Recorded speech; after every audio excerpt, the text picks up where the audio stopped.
ঘরবাড়ি করে দিয়ে বুড়ো বয়সে হাজি ট্যাগ লাগিয়ে ঘোরার জন্য আমার পাঠায়। কথা শুনে আপনাদের রাগ হচ্ছে নাকি? আচ্ছা, সবার রাগ হচ্ছে না তো? ঠিক আছে। তো আসুন একবার দরুদ শরীফ পড়ি, যেটা নামাজের মধ্যে দরুদ পড়ি। সকলে মহাব্বতে অন্তর থেকে পড়বেন, যেন বলছি বলে এজন্য নয়।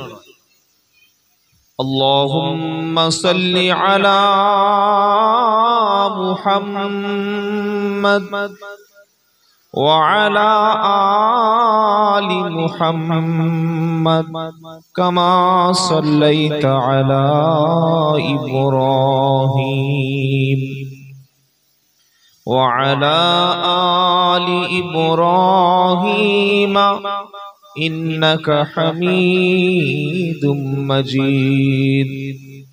আল্লাহুম্মা বারিক আলা মুহাম্মাদ ওয়া আলা আলি মুহাম্মাদ কামা বারাকতা আলা ইব্রাহিম ওয়া আলা আলি ইব্রাহিম ইন্নাকা হামিদুম মাজিদ। সর্বপ্রথমে আমাদের যিনি সৃষ্টিকর্তা সেই আল্লাহ সুবহানাহু তাআলা, তার পবিত্র দরবারে তার শেখানো ভাষায় আমরা সকলে বলি আলহামদুলিল্লাহ। আচ্ছা, যে মাসে আমরা আলোচনা করছি এই মাসটা আমাদের কাছে আনন্দের মাস না শোকের মাস? কোনটা? জোরে বলে। শোকের মাস। 10ই মুহররম আমাদের কাছে শোকের দিন, তাই তো বাবা?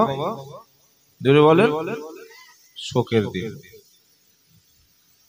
এবার একটা কথা আপনাদের বলি, আল্লাহর নবী সাল্লাল্লাহু আলাইহি সাল্লামের কথা, কোন ব্যক্তির যদি নিকট আত্মীয় রিলেটেড কেউ মারা যায়, সেই ব্যক্তি সর্বাধিক সবচাইতে বেশি 3 দিন শোক পালন করবে। কদিন বললাম? কোন ব্যক্তির যদি নিকটের আত্মীয় মারা যায়, পরিজন মারা যায়, ফ্যামিলি মেম্বার্স মারা যায়, তার রিলেটিভ কেউ মারা যায়, কদিন শোক করতে পারে? 3 দিন, মানে 72 ঘন্টা।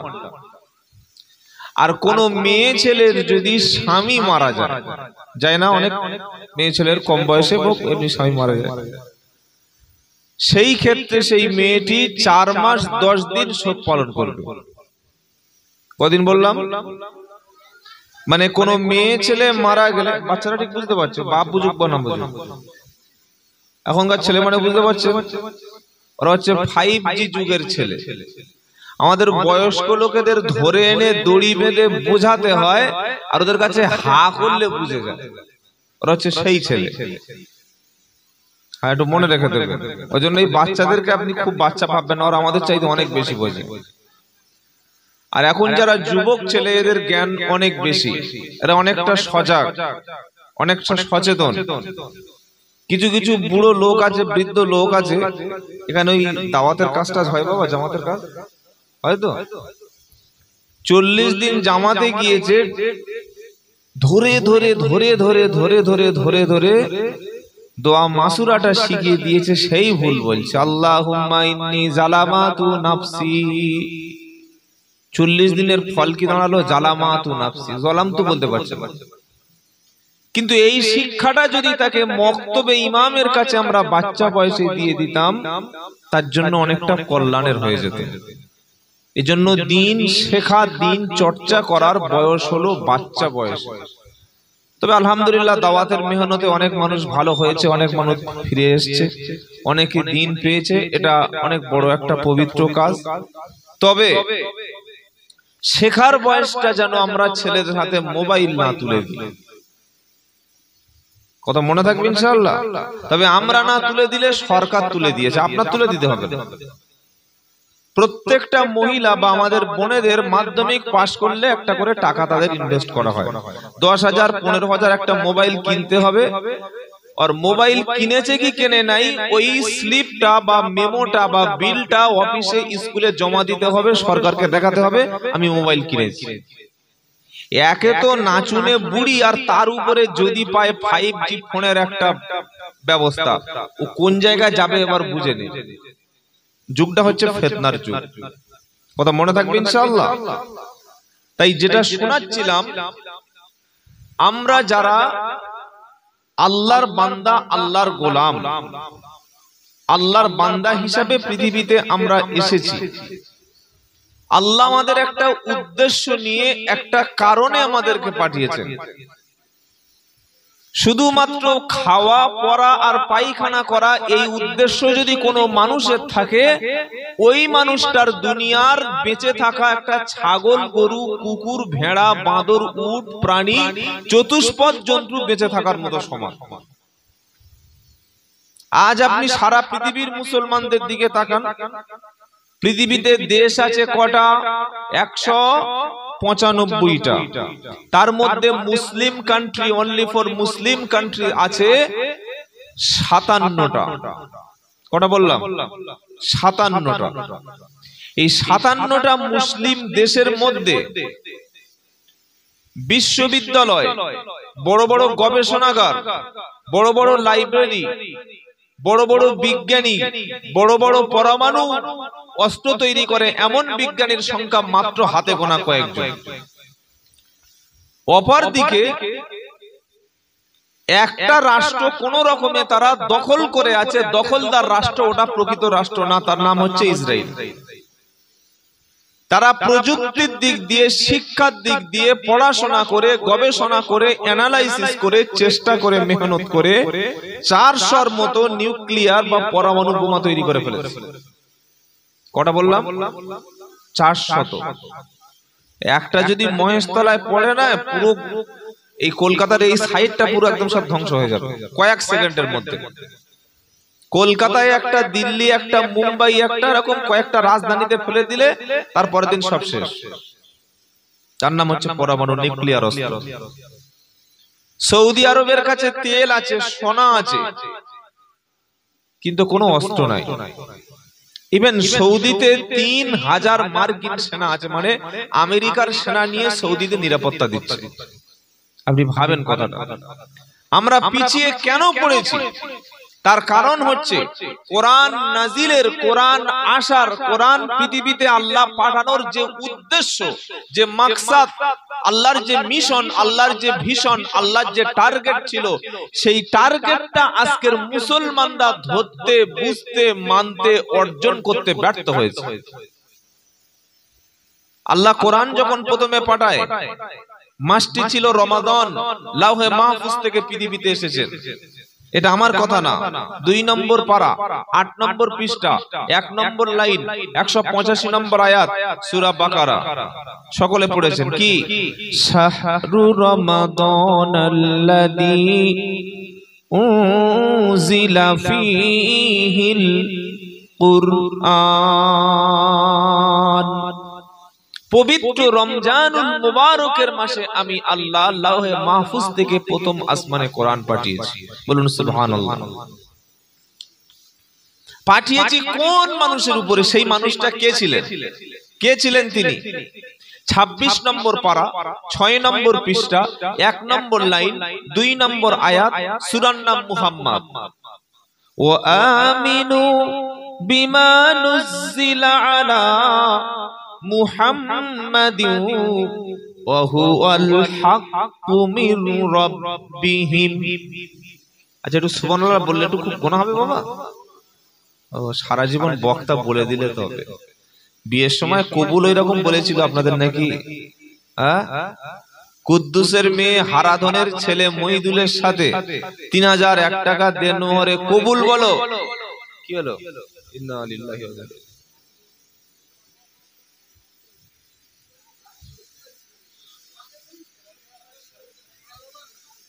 আচ্ছা থাক থাক থাক, সাবধান, সচেতন ভাবে বসুন। এই চেয়ার মানে যে কোনো মুহূর্তে পড়ে যাবে। আর যারা আমাদের এই চেয়ারে বসে থাকে না, নেতা নেত্রী, ওরা যেমন যে কোনো মুহূর্তে নেমে যায়, ঠিক চেয়ারে বসতে গেলে একটু পায়াগুলো ভেবে বসবেন, যে কোনো মুহূর্তে আপনার ফেলে দিতে পারে। আপনার নামতে হবে না, চেয়ার ফেলে দেবে। সাবধান। এদিকে অ্যাটেনশন, মনোযোগ দিন। যেটা শোনাচ্ছিলাম, কোরআনে আল্লাহ পাক বলছেন যে আমি যে কোরআন পাঠিয়েছি তোমাদের কাছে, কার উপরে পাঠিয়েছি? কোরআন পাঠিয়েছি তার উপরে যার নাম হলো মুহাম্মদ। বলুন সাল্লাল্লাহু আলাইহি ওয়াসাল্লাম। আমরা 5 ওয়াক্ত নামাজ পড়ি, রোজা করি, হজ করি, যাকাত দিই, দান করি, মসজিদে পয়সা দিই, মাদ্রাসায় পয়সা দিই, কুরবানি করি, গরিব মিসকিনকে খাদ্য খেতে দিই। কিন্তু আমাদের পকেটের টাকা দিয়ে যে একটা আলেম বানাতে হবে, একটা ডাক্তার বানাতে হবে, একটা মাস্টার বানাতে হবে, একটা উকিল বানাতে হবে, একটা আইপিএস অফিসার বানাতে হবে, একজন ভালো ইন্টেলিজেন্স বানাতে হবে, এই চিন্তা ভাবনা মুসলমানদের মাথা থেকে অনেক দিন আগে সরে গেছে। আমার আগে ওই বলছিলেন হযরত, কি বলছিলেন, যে দোয়া করার জন্য কি লাগে? হুজুর লাগে। এমনকি মুসলমানের অবস্থাটা কোন পর্যায়ে পৌঁছে গেছে, ছেলের খাতনা দেবে, মোচনমানি দেবে, তার জন্য হুজুরকে এনেছে দোয়া করানোর জন্য। আমার দেখে একজন ডেকেছে, বলে হুজুর চলুন। তো চলুন। বলে আমার এই ছোট ছেলে, ওর বয়স 8 বছর, একটু মোচনমানি হবে। তাই বললাম ভাই আমি তো হাজাম নই, আবার ডাক্তারও নই, এটা আমার কাজ না। বলছে না, ওগুলো আপনার করতে হবে না, ও কাটা লোক আলাদা, আপনি খালি দোয়া চেয়ে দেবেন। আচ্ছা এবার বলুন, ধরুন কোন লোক ঘর উদ্বোধন করছে, বা কারখানা উদ্বোধন করছে, বা দোকান উদ্বোধন করছে, সেখানে আমাদের হুজুরদের জন্য একটা দোয়া আছে, জানেন? আল্লাহ দোকানে বরকত দিও, ব্যবসাতে বরকত দিও, আল্লাহ ঘরে যেন ভূত পেতনি না আসে, বরকত হয়। এরকম দোয়া করি তো নাকি? আর বলছেন না কেন? প্রত্যেক জায়গায় দোয়া আলাদা, বিয়ে বাড়ির দোয়া আলাদা। আল্লাহ ছেলে এবং মেয়েটাকে যেন বরকত দিও, বছর বছর সন্তান দিও। কি দোয়া করি? কি করি? হাসছে, দোয়া করি না? সব সিস্টেমে দোয়া আছে। তখন দোকান উদ্বোধন হয়, আল্লাহ দোকানে ভালো বরকত দিও, হালাল ব্যবসায় মাল বরকত দিও, এ দোয়া আমরা হুজুররা করি। আর আপনারা তো আমিন আমিন আমিন এই সবইগুলো। মোচনমানির অনুষ্ঠানে গিয়ে কি দোয়া করব? বলুন কি দোয়া আছে ওখানে? ও যে কাটবে সেখানে কি বলে দোয়া করবো? ওখানে কোনো দোয়া কি আর আছে? আস্তাগফিরুল্লাহিল আযীম। মুসলমান হাসির কথা বলছি না, রাত 12টার সময় হাসাতে আসেনি। মুসলমান ছেলের মোচনমানি খাতনায় 30,000 টাকা খরচ করে, আর 5,000 টাকা দিলে যে কোনো ইমাম, যে কোনো মৌলভী সাহেব আপনার ছেলের কোরআনটা বিশুদ্ধভাবে পড়িয়ে দেবে। এই 5,000 টাকা দিয়ে ছেলেকে কোরআন শিখিয়েছেন, এরকম কোন আল্লাহর ওলি আছে? হাত তুলুন যে 5,000 টাকা ইমাম সাহেবকে দিয়ে ছেলে কোরআন শিখিয়েছে। মাসে 100 টাকা 3 মাসের মাইনে বাকি। এটা আমাদের সমাজের দুরবস্থা। আল্লাহ প্রথম যে পৃথিবীর মুসলমানদের জন্য না, মানুষের জন্য মনুষ্যত্ব যাতে ফিরে আসে, জ্ঞান ফিরে আসে, হুঁশ ফিরে আসে, কমন সেন্স ফিরে আসে, প্রথমে কোরআনের যে শব্দ দিয়েই কোরআন আল্লাহ পাক পৃথিবীতে পাঠালেন, সেটা ছিল কি?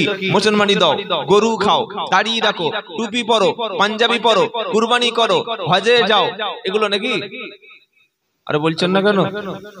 প্রথম আসমান থেকে যে কথাটা নবীর উপরে এসেছিলেন, ওটা হচ্ছে মক্কার হেরা গুহা, মক্কা শরীফ মসজিদুল হারাম থেকে 3 কিলোমিটার দূরে হেরা গুহা, ছোট্ট একটা গুহা। যারা হজে গিয়েছেন নিশ্চয়ই আপনাদের এই অভিজ্ঞতা আছে। আল্লাহর নবী বসে আছেন, বসে বসে এরকম ভাবছেন, গোটা জগৎটা নিয়ে ভাবছেন। হঠাৎ করে চলে আসলো। কে চলে আসলো জানেন না? কে চলে আসতে পারে? জিব্রাইল। কে এসলো বলেন? জিব্রাইল। জিব্রাইল এসেই সঙ্গে সঙ্গে মুহাম্মদ সাল্লাল্লাহু আলাইহি ওয়াসাল্লামকে বললেন, কি বললেন? পারা নাম্বার 30, সূরার নাম আলাক। জিব্রাইল এসে শোনাচ্ছেন, ইকরা ইকরা বিসমি রাব্বিকাল্লাযী খালাক খালাকাল ইনসানা মিন। বলেন কি হবে? কি অবস্থা রে! ইমাম সাহেব ভুল নামাজ পড়ে দিলে লোক মধ্যে আর কেউ নেই। খলাকাল ইনসানা মিন আলাক ইকরা রাব্বুকাল আকরাম আল্লাযী আল্লামা বিল জোরে বলেন কলাম আল্লামাল ইনসানা মা লাম ইয়ালাম।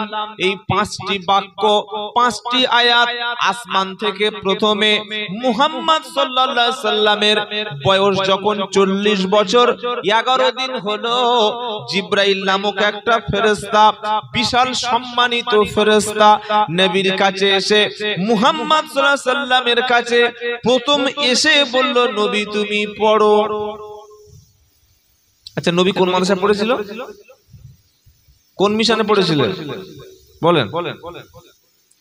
মাদ্রাসায় আল্লাহ তাকে পড়ায়নি, স্কুলে পাঠায়নি, কলেজে যাওয়ার সুযোগ দেয়নি, ইউনিভার্সিটিতে যাওয়ার আগেই আল্লাহ তার শিক্ষার ব্যবস্থা তিনি নিজেই নিয়েছেন। মক্তব, মাদ্রাসা, মিশন, কেজি স্কুল, বাচ্চাদের নার্সারি, সব দুনিয়ার শিক্ষা থেকে আল্লাহ তার নবীকে মাহরুম করে, বঞ্চিত করে তাকে উম্মি নবী বানিয়েছে। এখন উম্মি মানে কি বলতে পারবেন? উম্মি তাকে বলা হয় যিনি লিখতেও পারেন না, পড়তেও, কথা জবাব দেয় না আপনারা। আচ্ছা, আমার উপর কি দেখে গেলেন আপনারা? আমি একটু জিজ্ঞাসা করলে বলবেন, তবে আমার কথা বলতে ভালো লাগে, মানে আপনারা যে বুঝছেন সেটা আমি বলতে পারি। আল্লাহু আকবার। অবস্থা দেখুন কোন জায়গায় আমরা পড়ে আছি। বাবাজিরা, আল্লাহ ভাই, উম্মি শব্দের অর্থ হচ্ছে যিনি লিখতে পারেন না, পড়তে পারেন না, তার নাম হচ্ছে উম্মি। আর মক্কার যুগ, মক্কার সেই জামানাটা, সেই এলাকাটা একেবারে শিক্ষা থেকে, জ্ঞান থেকে, বিদ্যা থেকে নাম্বার ছিল 0.00000। আচ্ছা, ধরুন আপনাদের গ্রামে, আপনার গ্রামে স্কুল আছে বাবা? আচ্ছা, এটা বুঝতে পারছেন? আচ্ছা, থাকলে হ্যাঁ বলুন, না থাকলে না বলুন। আচ্ছা, আশেপাশে হাই স্কুল আছে? আছে। আমাকে বললো যে আপনি মহেশতলা হাই স্কুলের কাছে আসুন, আমরা গিয়ে ওখান থেকে আপনাকে রিসিভ করে নিচ্ছি। হাই স্কুলও আছে, কলেজও আছে, ইউনিভার্সিটি আশেপাশে বিভিন্ন এলাকায়, কলকাতাতেও প্রচুর ইউনিভার্সিটি আছে। কিন্তু মক্কায় না ছিল হাই স্কুল, না ছিল কলেজ, না ছিল মিশন, না ছিল ইউনিভার্সিটি, না ছিল মক্তব, না ছিল মাদ্রাসা। আল্লাহর নবী এবার কোথা থেকে শিখবে বলুন? কোথা থেকে শিখবেন? এক। 2 নম্বর হলো, আল্লাহর নবী সাল্লাল্লাহু আলাইহি সাল্লামকে আল্লাহ শেখার সুযোগই দেয়। মায়ের পেটে 6 মাস আব্বা মারা গেল, জন্মের পরে 5 বছর মা মারা গেল, 8.5 বছর মুহাম্মদ সাল্লামের বয়স, দাদু আব্দুল মুত্তালিব মারা গেল, আবু তালেবের কাছে মানুষ হলো। আবু তালেব গরিব মানুষ, ব্যবসার জন্য নবীকে নিয়ে সিরিয়ায় যেত। 25 বছর বয়স পর্যন্ত শিক্ষার বয়সটা আল্লাহর নবীকে মাঝে মাঝে ছাগল পর্যন্ত চড়িয়ে চাচা আবু তালেবের কাছে কাজে সহযোগিতা করতে হয়েছে। কোন শিক্ষা, কোন বিষয়ে তাকে নলেজ দেওয়া হয়নি। সেজন্য আল্লাহর নবীকে বলা হয় উম্মি নবী। না লিখতে পারতেন, না পড়তে পারতেন। বলে হুজুর উম্মি বলেন, দলিল কি আছে? পারা নাম্বার 28, সূরার নাম জুমা, আয়াত নাম্বার 2। আল্লাহ বলছেন, হুয়াল্লাযী বাসা ফিল উম্মিয়িনা রাসূলাম মিনহুম ইয়াতুলু আলাইহিম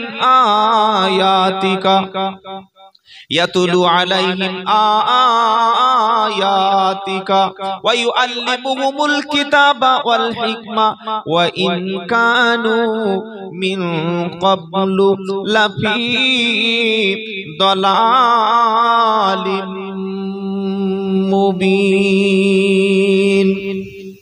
আল্লাহ বলছেন, তিনি আল্লাহ যিনি ওয়াল্লাযী বাসা ফিল উম্মিয়িনা রাসূলাম মিনহুম, যিনি উম্মিদের মধ্য থেকে, নিরক্ষরদের মধ্য থেকে, জ্ঞান শূন্য যাদের দুনিয়ার জ্ঞান, তাদের মধ্য থেকে এমন একজনকে বেছে বেছে নবী হিসাবে পাঠালেন, যিনি মানুষের কাছে গিয়ে আমার কোরআন থেকে আয়াত পড়ে শোনালেন।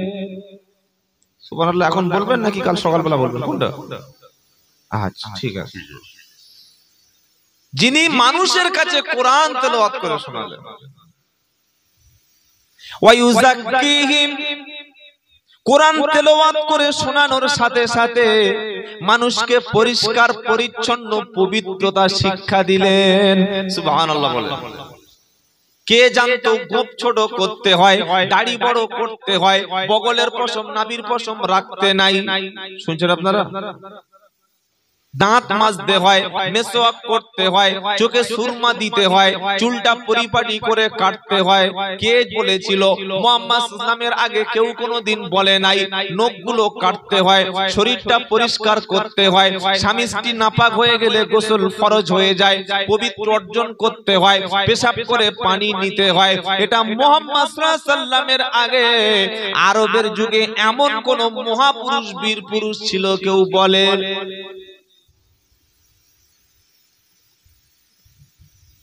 আপনি যদি বলেন যে আমি খ্রিস্টান ধর্ম গ্রহণ করতে চাই, 5 মিনিট সময় লাগবে। ক মিনিট? 5 মিনিট। 2 কোটি টাকার একটা গাড়ি দেবে, কলকাতায় 50 লাখ বা 1 কোটি টাকার একটা ফ্ল্যাট দেবে।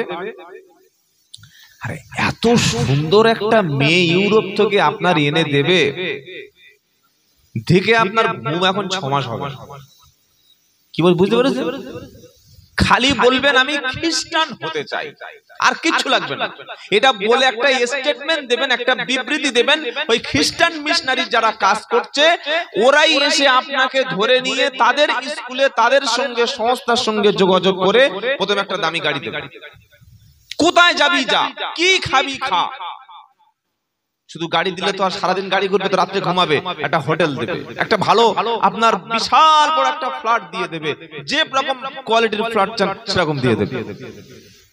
তখন আপনার এটা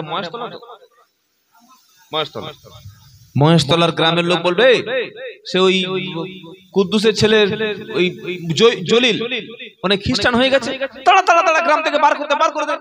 সবাই বার করে দিল। খ্রিস্টানরা বলবে চিন্তা করো না, কোনো টেনশন নাই, নো টেনশন, আমরা আছি। তোমার আমরা একটা ভালো চাকরি আমাদের খ্রিস্টান হসপিটালে দিয়ে দিচ্ছি।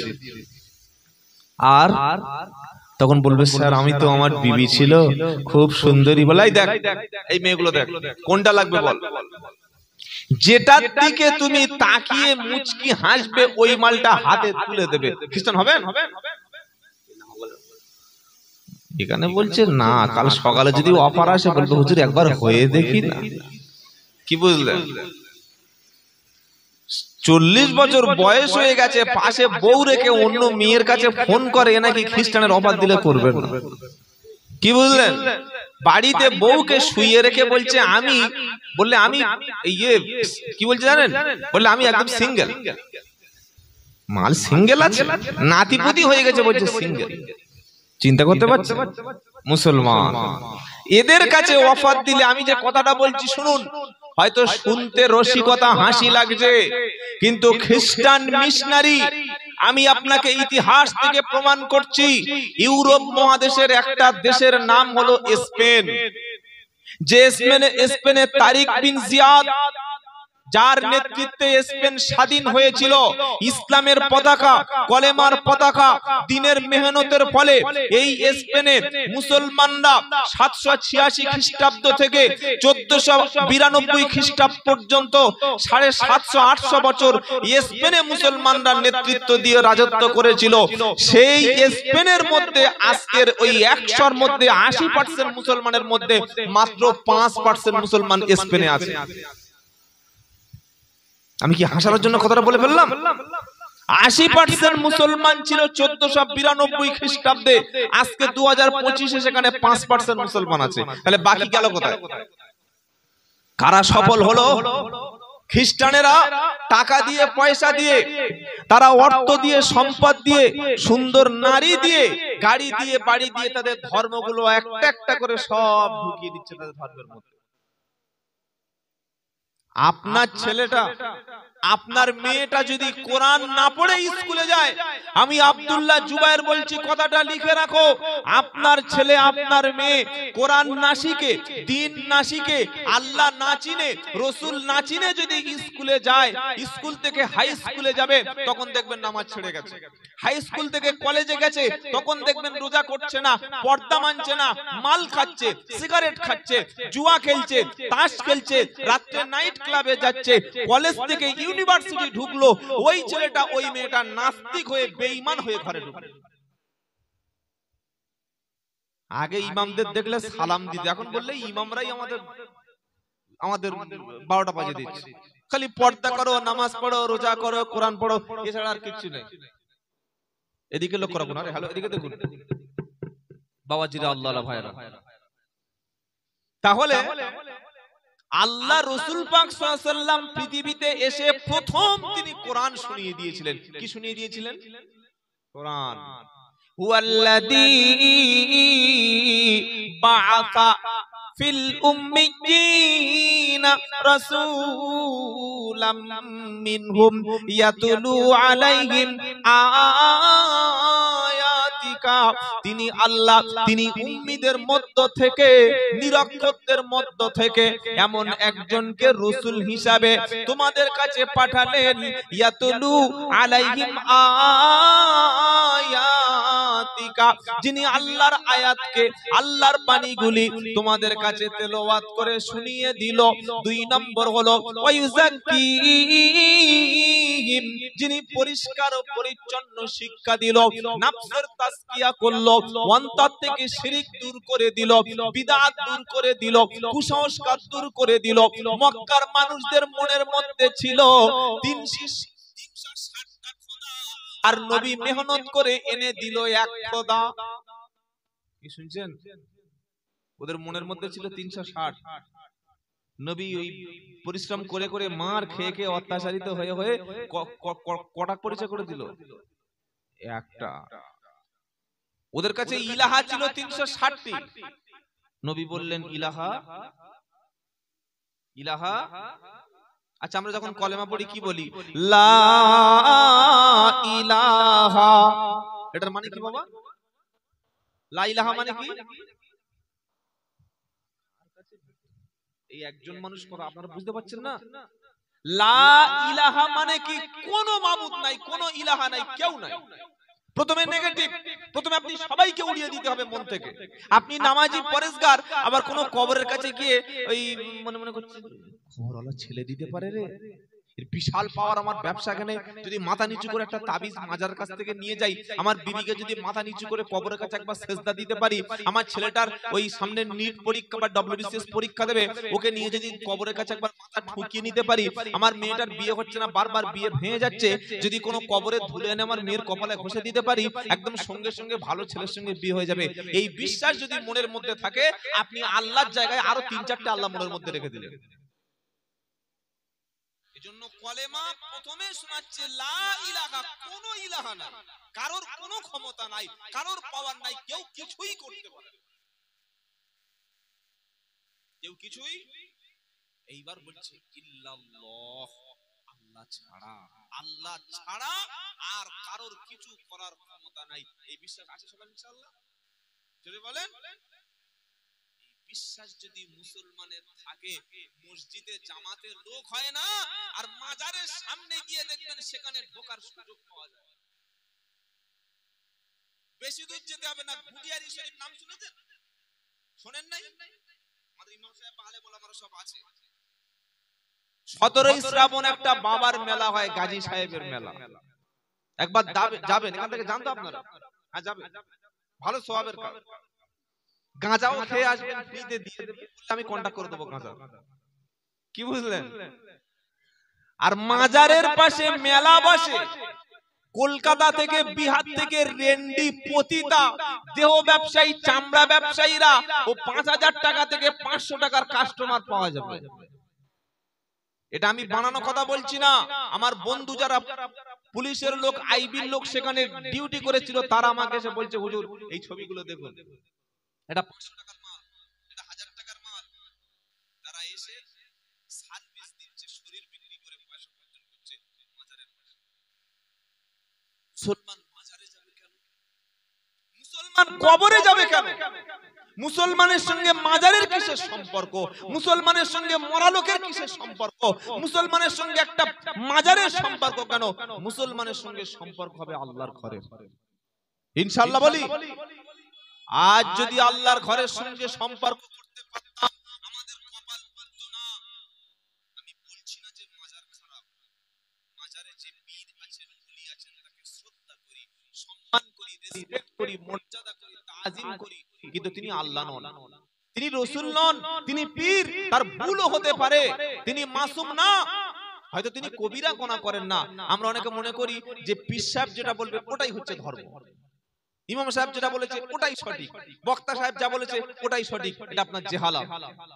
আল্লাহ এবং আল্লাহ রাসূল করিম সাল্লাল্লাহু আলাইহি ওয়াসাল্লাম নবী বলেছেন, আলাইকুম বিসুন্নতি ওয়া সুন্নাতিল খুলাফায়ে রাশিদিন আল মাহদিয়িন।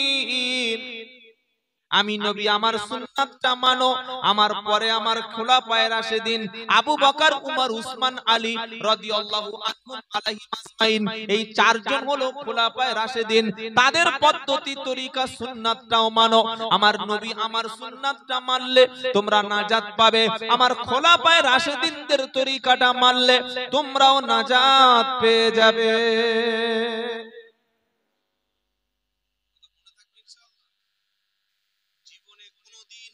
কবর কোন মাজারের মধ্যে ক্ষমতা আছে এটা বিশ্বাস করবেন না। তিনি ওলি, তিনি পীর, বারহাক সত্য, তার সম্মান তার মর্যাদা অনেক বেশি, কিন্তু তিনি আল্লাহ নন, তিনি কিছুই দিতে পারেন না, তার হাতে কোনো ক্ষমতা আল্লাহ দেননি, তিনি কিছু করার মালিক নন। তাহলে আপনি নামাজে কেন বললেন ইয়াকা নাবুদু ওয়া ইয়াকা নাস্তাইন? এই কথাটা কেন আপনি নামাজে বার করলেন? আপনি তো বললেন ইয়াকা নাবুদু ওয়া ইয়াকা নাস্তাইন, ওগো আল্লাহ শুধু তোমারই ইবাদত করি, তোমারই দাস, তোমার গোলাম, ওয়া ইয়াকা নাস্তাইন, আর শুধু তোমার কাছেই একমাত্র সাহায্য চাই। এরপরে মাজারের দরকার হবে কেন? এরপরে কবরের কাছে ছুটবে কেন? মানুষ বিপদে পড়লে আগে মান্নত করে কবরে, মাজারে, পীরের দরগায়। দুর্ভাগ্য, মুসলমান মসজিদে 500 টাকা দেয় না, মাদ্রাসায় 500 টাকা দেয় না, ইয়েতিমকে দেয় না, মিসকিনকে দেয় না, ভিক্ষুককে দেয় না, ক্ষুধার্তকে দেয় না, প্রতিবেশীকে দেয় না, কিন্তু মাজার দেখলে আর মাথায় ঠিক থাকে না। এটা আমি শুনে রাগ করছি, রাগ করলেও কিছু করার নেই, যেটা সামনে কথা আসছে সেটা আমরা লা ইলাহা ইল্লাল্লাহ কি ব্যাখ্যা শুনলাম? কোন ইলাহা, কোন মাবুদ, কোন ঈশ্বর, কোন খোদা, কোন ক্ষমতাধর কেউ নাই আল্লাহ ছাড়া। নবী এই মেহনতটা তাকে করতে হয়েছে মক্কায় 13 বছর। 13 বছর মেহনত করে মাত্র 400 মানুষ ওই 360 জন বাদ দিয়ে এক আল্লাহর সামনে মাথা নিচু করতে পেরেছে। মদিনায় যাওয়ার পরে মেহনত চালু থাকলো না বন্ধ হয়ে গেল? কি গো, মদিনায় যাওয়ার পরে নবী হাত পা গুড়িয়ে বসেছিলেন? দোয়া করছে, আল্লাহ সবাইকে ঈমানদার বানিয়ে দাও, সবাইকে নামাজি বানিয়ে দাও, সবাইকে পরেজগার বানিয়ে দাও, সবাইকে মুসলমান বানিয়ে দাও। মদিনায় বসে বসে নবী দোয়া করছে, আর পরের দিন সব হু হু করে কলেমা পড়ে সব নবীর হাতে মুসলমান হচ্ছে। এটাই নবী করেছিলেন তো? বলছে হ্যাঁ। কি করেছে নাকি? সকাল বেলা, দিনের বেলা, দুপুর বেলা, রাতের বেলা আল্লাহ বলছেন, নবী ইয়া আইয়ুহার রাসূল বাল্লিগ মা উনজিলা ইলাইকা মির রাব্বিক ওয়া ইল্লাম তাফআল ফামা বাল্লাগতা রিসালাতা ওয়াল্লাহু ইয়াসিমুকা মিনান নাস। 6 নম্বর পারা 19 নম্বর পৃষ্ঠা 8 নম্বর লাইন 67 নম্বর আয়াত সূরার নাম মাইদা। ইয়া আইয়ুহার রাসূল, হে আমার প্রিয় রাসূল, বাল্লিগ প্রচার করো, পৌঁছে দাও। তুমি শুধু চুপচাপ নিজের কাছে আমার আমানতটা রেখে দিও না। মা উনজিলা ইলাইকা মির রাব্বিক, তোমার রবের পক্ষ থেকে, তোমার আল্লাহর পক্ষ থেকে তোমার কাছে যে বিধান, যে সংবিধান, যে গাইড বুক, যে কোরআন আমি পাঠিয়েছি, ওটা তুমি মানুষের কাছে পৌঁছে দাও, গোপন যেন করো না। ওয়া ইল্লাম তাফআল ফামা বাল্লাগতা রিসালাতা, যদি তুমি আমার দাওয়াতের মেহনতটা কলেমার প্রচার বন্ধ করো, কোরআন যদি চেপে দাও, কোরআন যদি গোপন করো, যদি তুমি শুধু মদিনার মসজিদে বসে থাকো, ফামা বাল্লাগতা রিসালাতা, তাহলে রিসালাতের দায়িত্ব তোমার উপরে যে রাসূল হিসাবে দায়িত্ব দিয়েছিলাম সেটা তুমি পালন করলে না। মসজিদ কমিটির কি দায়িত্ব তাহলে? একটা ইমাম সাহেবকে রেখে দেওয়া, মাসে মাসে বেতন দেওয়া, আর মসজিদে আজান দেওয়া, পাড়া সব লোক নামাজি হয়ে যাবে, সব লোক মদ গাঁজা ছেড়ে সব আল্লাহ হয়ে যাবে। মসজিদ কমিটির সেক্রেটারি, সভাপতি, ক্যাশিয়ার,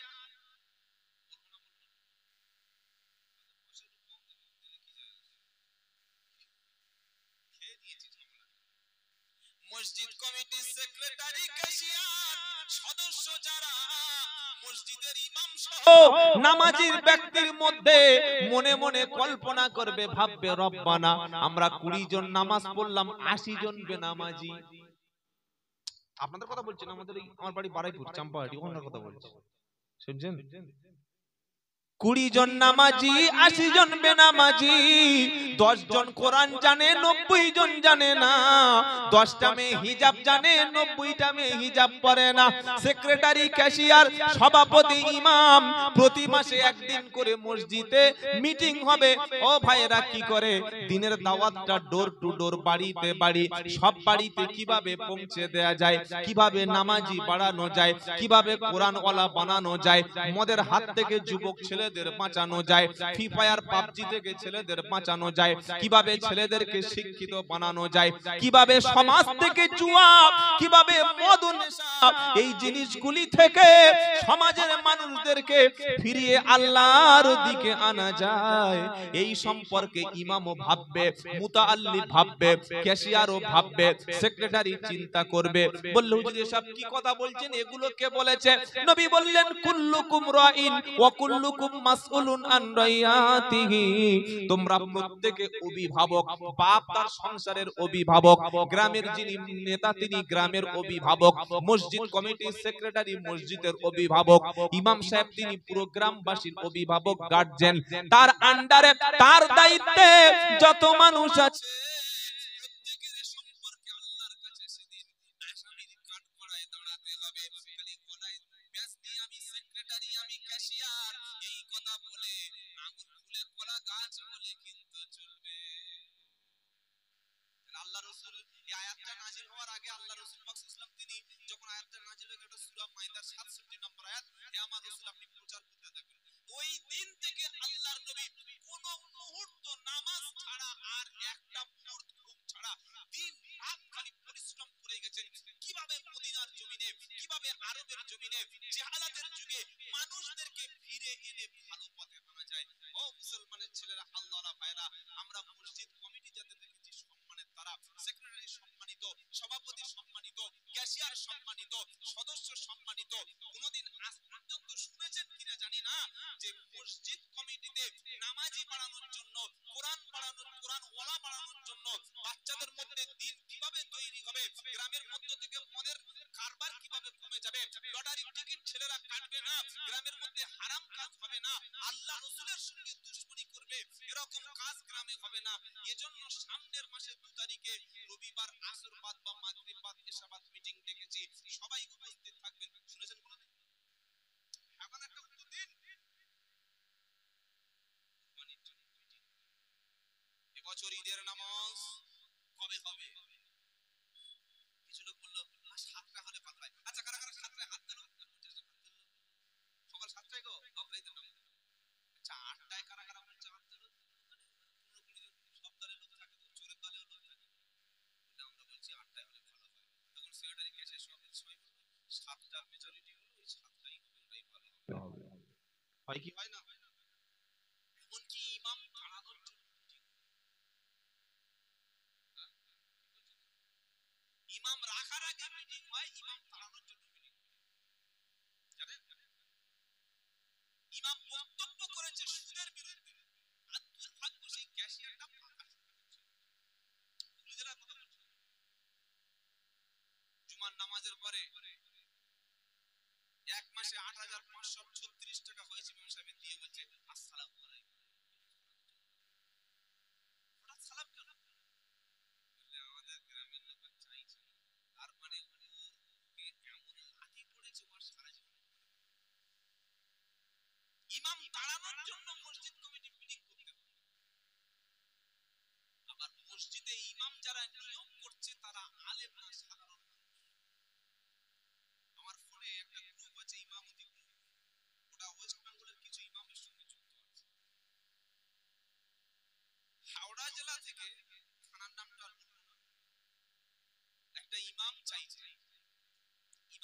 বয়স 40 হতে হবে, বিবাহিত হতে হবে, দাড়ি থাকতে হবে, সুন্নতে নববী থাকতে হবে, কোরআন সহি থাকতে হবে, কণ্ঠকারী আব্দুল বাসিতের মতো হবে, চেহারা একদম পুরো সেই কি বললেন 6.5 ফুট হতে হবে, পাকা ইমানদার হতে হবে, শিক্ষিত হতে হবে, মসজিদে 24 ঘন্টা থাকতে হবে, বাচ্চাদের পড়াতে হবে, গরু জবাই করতে হবে, মুরগি জবাই করতে হবে, সপ্তাহে একদিন ছুটি মিলবে, মানে ওর চাইতে জেলখানা থাকা অনেক সুন্দর।